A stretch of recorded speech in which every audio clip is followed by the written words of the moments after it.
नमस्कार जी। आपका बहुत बहुत स्वागत है। आज हम पढ़ेंगे आधुनिक भारत की तीसरी क्लास और आधुनिक भारत की तीसरी क्लास में पढ़ेंगे हम भारत में डचों का आगमन। भारत में डचों का आगमन, ये कौन सी क्लास है आज हमारी? ये हमारी तीसरी क्लास है। किसकी? आधुनिक भारत के इतिहास की। अब हमने देखा पिछले क्लास में हमने देखा कि पुर्तगाली किस तरह से भारत में आए थे। तो पुर्तगाली के बाद हम देखेंगे पुर्तगाली के बाद भारत में जो आने वाले लोग थे वो थे डच। पुर्तगाली के बाद कौन लोग आए? डच आए। अब सबसे पहला प्रश्न हमारे समक्ष यही उठता है कि भैया डच आए कहां से थे? आए तो यूरोप से थे, लेकिन यूरोप के कौन से देश थे? डच किस देश के निवासी है यूरोप के अंदर? तो आप यहाँ पे देखेंगे ये एक देश है जो पुर्तगाल है, और यहाँ आप देखेंगे ये है ब्रिटेन, और ये कहीं साथ में है इंग्लिश चैनल। और जब हम इंग्लिश चैनल से ऊपर को जाते हैं तो यहाँ हमारे दो देश मिलते हैं। एक देश को बोलते हैं बेल्जियम,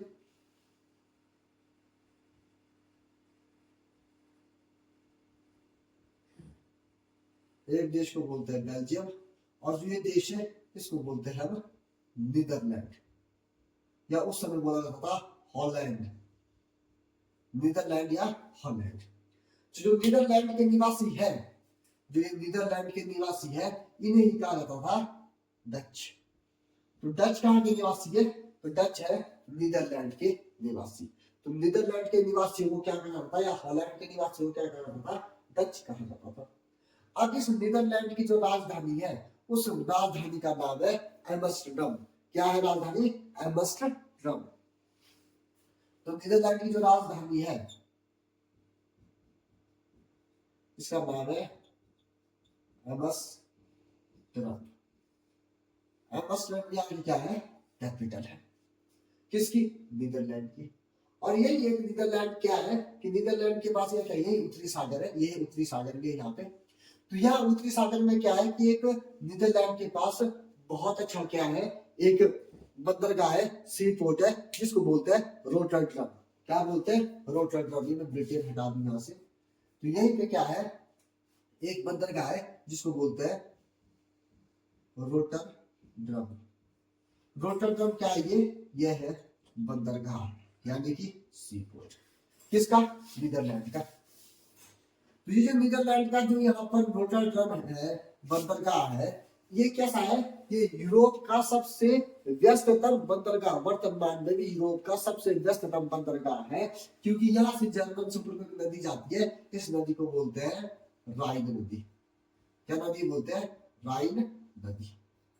तो राइन नदी यहाँ से ऊपर को जाती है, और ये पीछे का जो बाकी क्षेत्र होगा ये पूरा पूरा यूरोप है। तो अब क्या हुआ कि अब ये डच लोग भी भारत के साथ व्यापार करना चाहते थे, लेकिन आप देखेंगे कि 1581 में मैंने आपको पीछे पढ़ाया कि जो पुर्तगाल के जो लोग थे, पुर्तगाल के लोगों का जो पतन हुआ उसके पीछे कारण ये भी था कि स्पेन के लोगों ने पुर्तगाल पर क्या कर दिया? आधिपत्य कर दिया। 1581 में स्पेन ने क्या किया? पुर्तगाल पर आधिपत्य कर लिया। क्या कर लिया? आधिपत्य कर लिया। जब स्पेन ने पुर्तगाल पर आधिपत्य किया 1581 में, तो इसका परिणाम ये निकला, स्पेन से नीदरलैंड, स्पेन से नीदरलैंड कैसा हो गया? आजाद हो गया। आजाद हो गया था, क्योंकि नीदरलैंड भी किसका उपनिवेश था? स्पेन का था। लेकिन स्पेन ने जब पुर्तगाल पर 1581 में आधिपत्य किया, तो इसका परिणाम ये निकला कि नीदरलैंड क्या हो चुका था? आजाद हो चुका था। अब इनके जो नीदरलैंड के लोग थे, अब इन्होंने क्या सोचा कि भाई अब हमारे को भी क्या करना है? व्यापार करना है।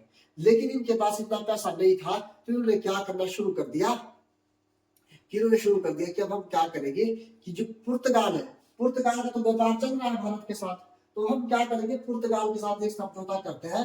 अब जो पुर्तगाल की राजधानी लिस्बन में जो सामान आएगा, पुर्तगाल की कैपिटल है लिस्बन, लिस्बन में जो सामान आएगा उस सामान को हम क्या करेंगे, अपने देश की तरफ लेकर जाएंगे और पूरे यूरोप में बांट देंगे।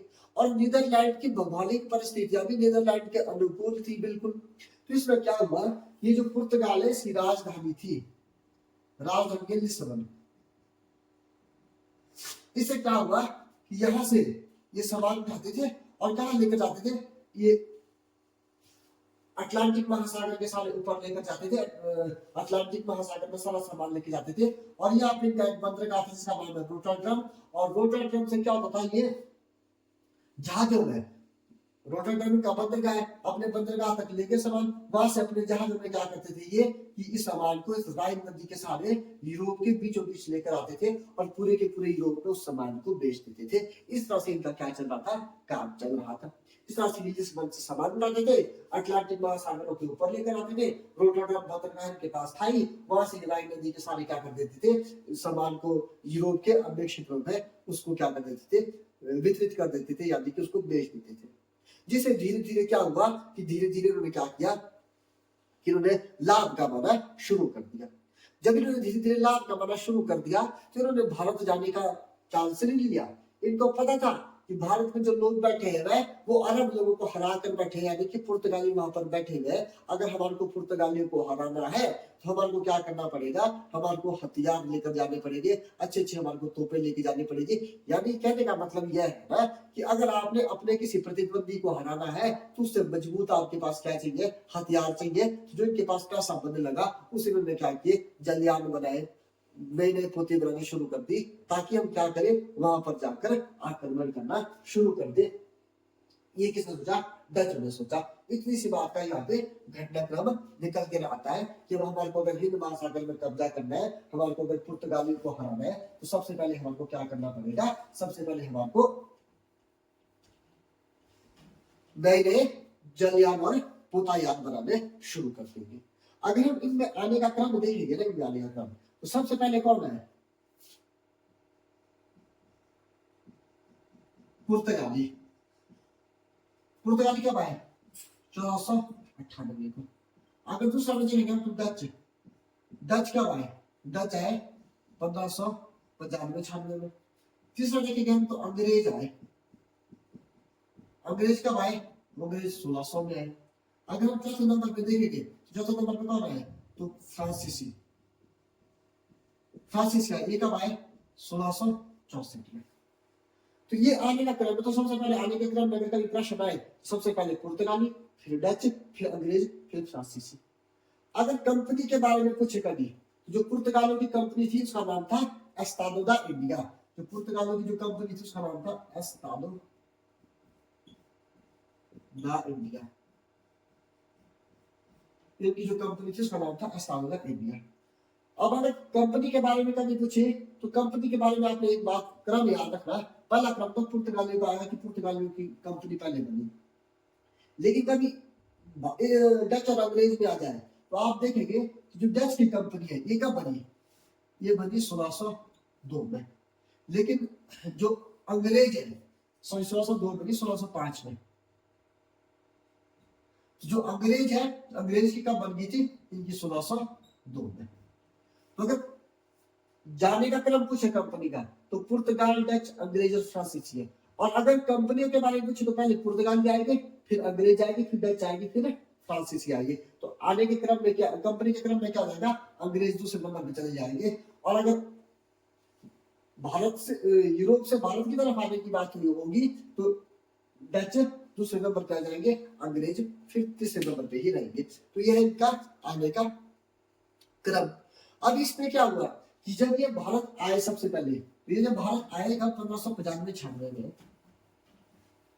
जब ये भारत आए तो ये सबसे पहले कहाँ गए, तो सबसे पहले जब ये आए तो सबसे पहले कहाँ गए, ये सबसे पहले इंडोनेशिया गए।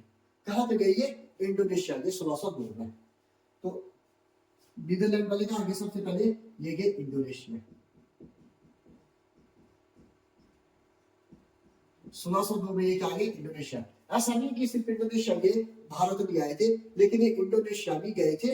लेकिन भारत में आए तो भारत में सबसे पहले उन्होंने क्या किया कि कुछ व्यापारियों से मिले। लेकिन उन्होंने जो सबसे पहले अधिपत्य किया वो कहाँ गए, ये 1602 में कहाँ गए, ये डच जाते हैं, हमारे इंडोनेशिया जाते हैं।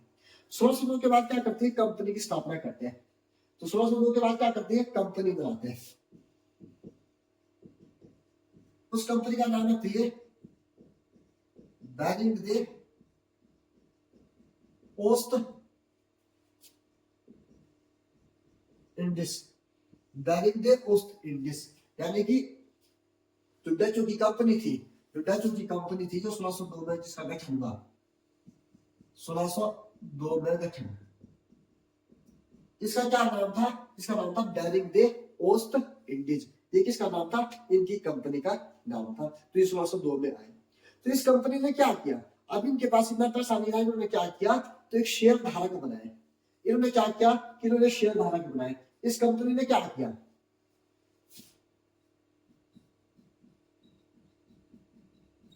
नीदरलैंड के आम लोगों को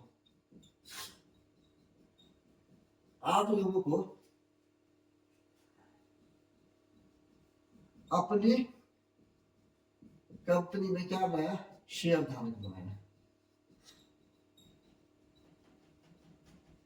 अपनी कंपनी में क्या बनाया, उन्होंने शेयर धारक बनाया था कि भाई तुम हमारी कंपनी में पैसा लगाओ, जब हम व्यापार करेंगे जो मुनाफा होगा उसका हम क्या देंगे आपको, उसका हम लाभ देंगे। तो जो इन्होंने बैरिंग उस इंडिस जो कंपनी बनाई थी, इस कंपनी में क्या था, ये शेयर धारक कंपनी थी, यानी कि दुनिया में पहली कंपनी ऐसी थी जो कैसी थी, शेयर धारक कंपनी थी, जिसमें कई लोगों के शेयर लगे हुए थे, यानी कि वहां के आम लोगों के भी इसमें शेयर लगे हुए थे। तो ये घटनाक्रम हुआ। उसके बाद क्या हुआ कि जब शेयर धारक वाली जो कंपनी बनी, तो इसके बारे में कहा जाता है कि यह कंपनी 200 वर्षों तक, सोचो 200 वर्षों तक, 200 वर्षों तक सबसे अधिक मुनाफा यानी कि लाभ कमाने वाली क्या थी, कंपनी थी।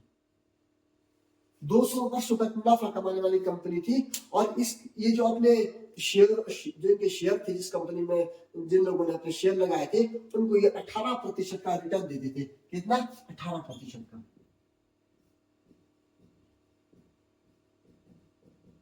यानी कि एक व्यक्ति को 18% का ये क्या देते थे, लाभ, जिस हिसाब से उस व्यक्ति का उसमें पैसा लगा हुआ था। तो ये क्या हुआ कि 200 वर्षों तक लाभ कमाने वाली कंपनी थी बैरिंग दे ओस्ट इंडीज। तो पहली शेयर धारक कंपनी कौन सी थी, क्वेश्चन पूछा जाए तो कौन सी थी, बैरिंग दे ओस्ट इंडीज, जो किसकी कंपनी थी, डचों की। और डच का निवासी थे नीदरलैंड के या हॉलैंड के। और नीदरलैंड की जो राजधानी है वो है एम्स्टर्डम, और वहां एक बंदरगाह था रोटरडम, जो आज भी यूरोप का सबसे व्यस्ततम बंदरगाह माना जाता था। अब इस कंपनी के पास क्या था, कि इस कंपनी के पास बहुत सारे अधिकार थे। 1602 में इंडोनेशिया आए हुए थे। अब क्या था कि इस कंपनी के पास ना बहुत सारे अधिकार थे। अब कंपनी के पास क्या थे, कंपनी के पास बहुत अधिक अधिकार थे। जो कंपनी है,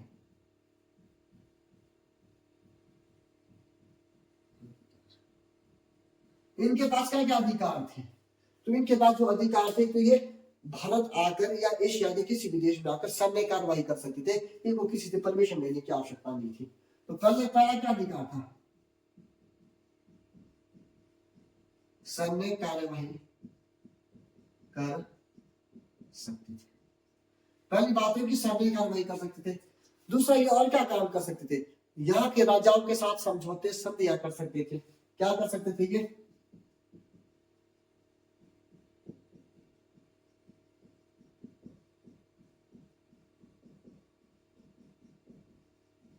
तो ये संधियां और समझौते भी यहाँ पे आके क्या कर सकते थे। और जब ये ब्रिटेन से आए तो इनके पास, सॉरी, जब ये नीदरलैंड से आए तो इनके पास क्या था, किस आप देखेंगे 21 वर्ष की, 21 वर्ष की परमिशन व्यापार की थी, कि व्यापार आप 21 वर्ष तक आप लगातार, जो ये कंपनी थी ये क्या कर सकती थी, व्यापार कर सकती थी।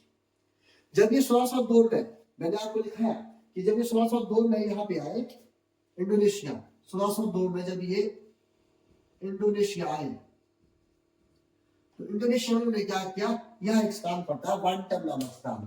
तो 1602 में उन्होंने क्या किया, वांटन नामक स्थान पर क्या किया, आधिपत्य किया। वांटन नामक स्थान पर क्या किया उन्होंने, 1602 में इंडोनेशिया में क्या किया, कब्जा किया।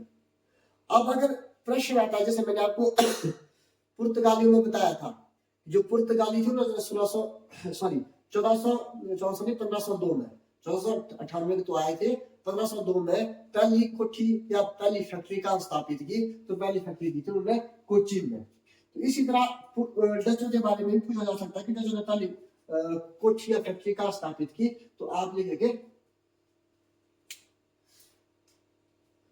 मैं लिख देता हूं, तो 1605 में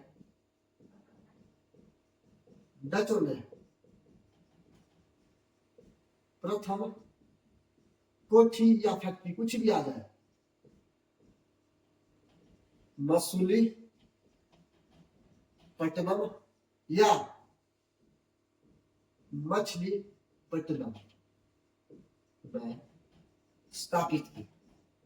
तो प्रथम कोठी और फैक्ट्री का इन्होंने स्थापित की, तो आंध्र प्रदेश में जगह पड़ती है, यहाँ पे आंध्र प्रदेश में एक जगह पड़ती है, उसको बोलते हैं मछलीपट्टनम। तो 1605 में क्या किया, डचों ने कोठी स्थापित की, यहाँ पे क्या की, कोठी स्थापित की, कहा मछलीपट्टनम या मसूलीपट्टनम में, जो कहा है आंध्र प्रदेश में 1605 में। कहा डचों ने प्रथम फैक्ट्री और फैक्ट्रियां कुछ स्थापित की, कहा मसूलीपट्टनम में इन्होंने स्थापित की। और 1613 में क्या किया इन्होंने, अब डचों ने 1613 में किया, ये इंडोनेशिया, जकार्ता, जावा, ये सारी द्वीप यहीं पे है, और इन द्वीपों को क्या कहा जाता है, मसालों के द्वीप, इन्हें कहा जाता है मसालों के द्वीप। तो 1613 में क्या कर दिया कि 1613 में जकार्ता पर कब्जा कर लिया। 1613 में क्या कर दिया, जकार्ता पर इन्होंने कब्जा कर लिया।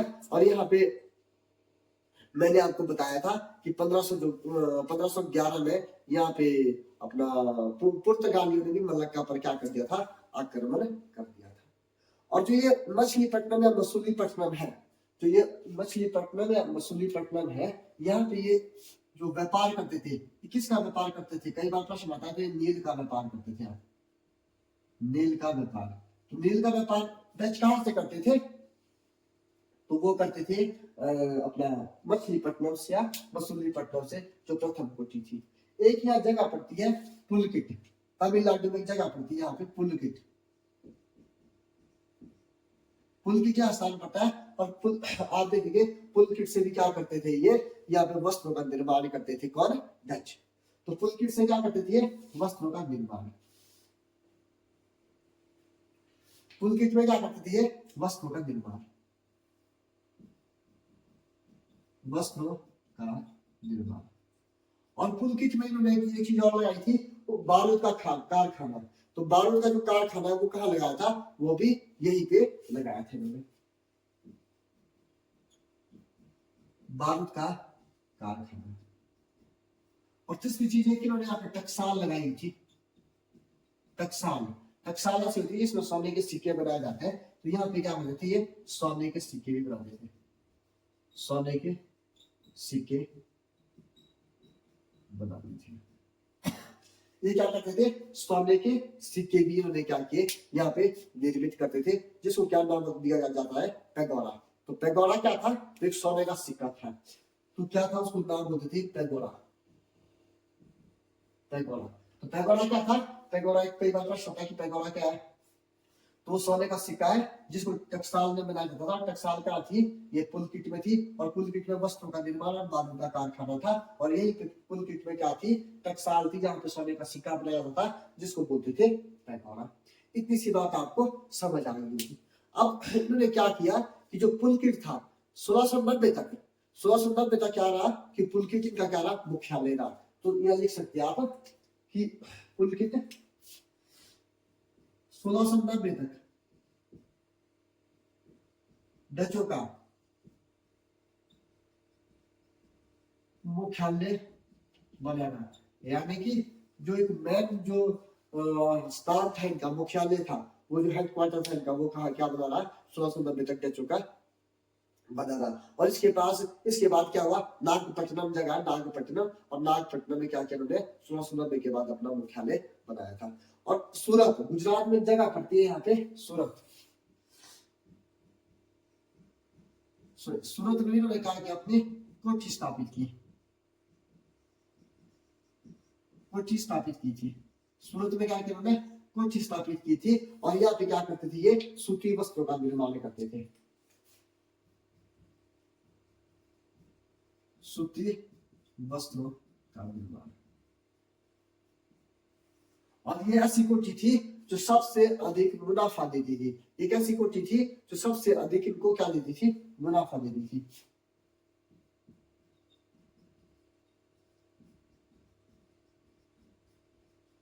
सबसे अधिक क्या देती थी, मुनाफा। सूरत में फैक्ट्री थी, क्या देती थी, सबसे अधिक इनको मुनाफा देती थी। जो बंगाल में हमारे पास कासिम बाजार है, ठीक है, वहां पे एक हुगली नदी भी है। यहाँ पे भी क्या था कि उन्होंने यहाँ पे अपनी कोठिया स्थापित की हुई थी, कासिम बाजार में थी। और अपना जो अपना हुगली नदी थी वहां पे था, और अपना उड़ीसा में था, ठीक है। तो यहाँ पे क्या कहते हैं, उन्होंने अपनी फैक्ट्रियां स्थापित की थी। तो आप यहाँ देख सकते हैं कि बंगाल में कासिम बाजार,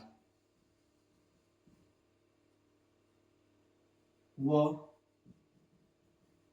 हुगली नदी में भी, हुगली नदी के पास कोठी स्थापित की थी। और जो बंगाल की कोठिया थी, बंगाल की जो फैक्ट्रियां थी, इसीलिए किसके नियंत्रण में थी, इसीलिए नीदरलैंड की थी। यह कंपनियां या फैक्ट्रियां किसके पास थी, यह नीदरलैंड के अधिपत्य में थी, नीदरलैंड के सीधे संपर्क में थी। नीदरलैंड की क्या थी, सीधे संपर्क में थी। कौन से वाली कोठिया, जो हमारी कोठिया कहाँ थी, अपना बंगाल के अंदर थी। तो इस तरह से आप देखेंगे कि बिहार के पटना में इन्होंने क्या किया, अपनी कोठिया और फैक्ट्रियां स्थापित की। और बाद में आप देखेंगे कि 1834 में ये सब अपना डच लोग अपना सब कुछ बेच बाज के अंग्रेजों को वापस नीदरलैंड चले जाते हैं। तो जो आज का हमारा टॉपिक था, आज का हमारा टॉपिक ये था, भारत में डचों का आगमन। अब धीरे धीरे भारत में डच आए, कैसे उन्होंने यहाँ पे आक्रमण किया। सबसे पहले ये इंडोनेशिया का 1602 में, उसके बाद 1605 में अपनी कंपनी बनाई अस्ताउदा इंडिया। और भारत में आप देखेंगे कि उन्होंने मछलीपट्टनम में प्रथम कोठी फैक्ट्री स्थापित की। उसके बाद यहाँ से उन्होंने नील का व्यापार किया, पुल्की से वस्त्रों का निर्माण करते थे, बारूद का निर्माण करते थे, सोने के सिक्के उन्होंने यहाँ पर बनाए, जिसको पेगोड़ा कहा जाता था। बंगाल में जो कोठिया थी कासिम बाजार और हुगली नदी के आसपास, उसी भी किसके संपर्क में थी, उसी भी नीदरलैंड के संपर्क में थी। आगे का मैंने क्रम समझा दिया आपको। मैंने नीदरलैंड के निवासी को बोला, डच नीदरलैंड के निवासी थे। यहाँ पे इनकी राजधानी एम्स्टर्डम थी। रोटरडम बंदरगाह है, राइन नदी के किनारे कैसे कैसे व्यापार करते थे। और पुर्तगाल की राजधानी लिस्बन से सामान उठाते थे। इस सारा का सारा मैंने आपको अपना डचों के बारे में समझा दिया। अब इसके बाद पढ़ेंगे हम भारत में अंग्रेजों का आगमन। आज के लिए इतना ही, धन्यवाद।